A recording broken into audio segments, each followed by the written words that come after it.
Hello friends, welcome back to my channel. আসসালামু আলাইকুম। আমার চ্যানেলের পক্ষ থেকে আপনার সবাইকে স্বাগত।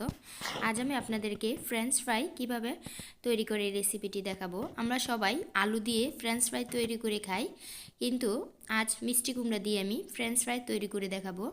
আমার এই ভিডিওটি ভালো লাগলে অবশ্যই সাবস্ক্রাইব করে দিবেন, আমার পেজটি ফলো করবেন, আরও নতুন নতুন ভিডিও পাবেন। এখন আমি মিষ্টি কুমড়ারে ভালো করে এভাবে উপর দিয়ে ধুয়ে একই সাইজ করে কেটে নিব। এরকম করে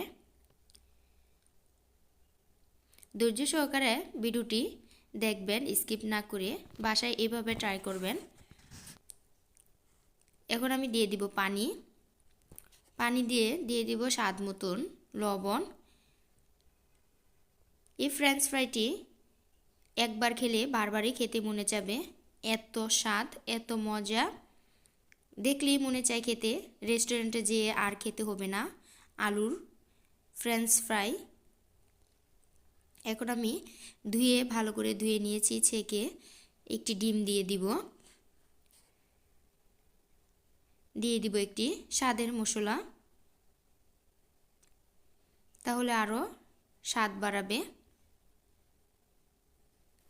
এখন আমি দিয়ে দিব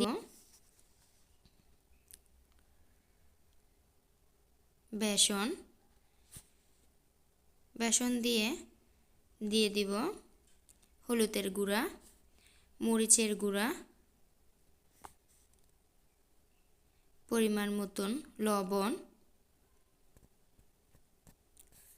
ঝামেলা ছাড়াই মচমচে এই ফ্রেঞ্চ ফ্রাইটি তৈরি করে খাওয়া যায়। এখন আমি স্বাদ মতন লবণ দিয়ে ভালো করে এভাবে হাত দিয়ে মিক্স করে নিব, লাগলে আরও দেওয়া যাবে। এভাবে দিয়ে মেখে নিব বেসনগুলো। আপনার চাইলে ময়দা দিয়েও করতে পারেন। এরকমভাবে করব, বেশি পাতলাও করব না, বেশি ঘনও করব না, এরকমভাবে পড়বে না, তাহলে ফ্রেঞ্চ ফ্রাইটা দেখতে অনেক সুন্দর দেখা যাবে মিষ্টি কুমড়া দিয়ে। এখন আমার তেলটা গরম করে নিলাম, একটি একটি করে সবগুলো আমি ফ্রেঞ্চ ফ্রাই দিয়ে দিব। মিষ্টি কুমড়া দিয়ে এত সুন্দর ফ্রেঞ্চ ফ্রাই তৈরি করা যায়, আপনারা খেলে তাহলে বিশ্বাস করবেন, এত মজা ফ্রেঞ্চ ফ্রাইগুলো। আর আলু দিয়ে তৈরি করতে যাবেন না, শুধু মিষ্টি কুমড়া দিয়েই তৈরি করতে পছন্দ করবেন একবার বানিয়ে খেলে।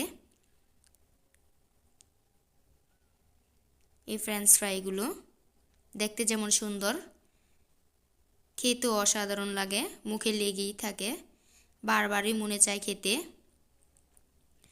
এখন আমার ফ্রেঞ্চ ফ্রাইগুলো প্রায় ভাজা শেষ, এখন উঠে নিব। আমি একটি টিস্যু নিয়ে নিয়েছি, টিস্যুর উপরে সবগুলো ফ্রেঞ্চ ফ্রাই উঠাই নিব, তাহলে তেলগুলো টিস্যুর মধ্যে থেকে যাবে, খেতেও অনেক ভালো লাগবে, তেল আর লাগবে না। টমেটোর সস দিয়ে ফ্রেঞ্চ ফ্রাইগুলো খেতে অসাধারণ লাগে। এখন আমার পরিবেশনের পালা। আল্লাহ হাফেজ।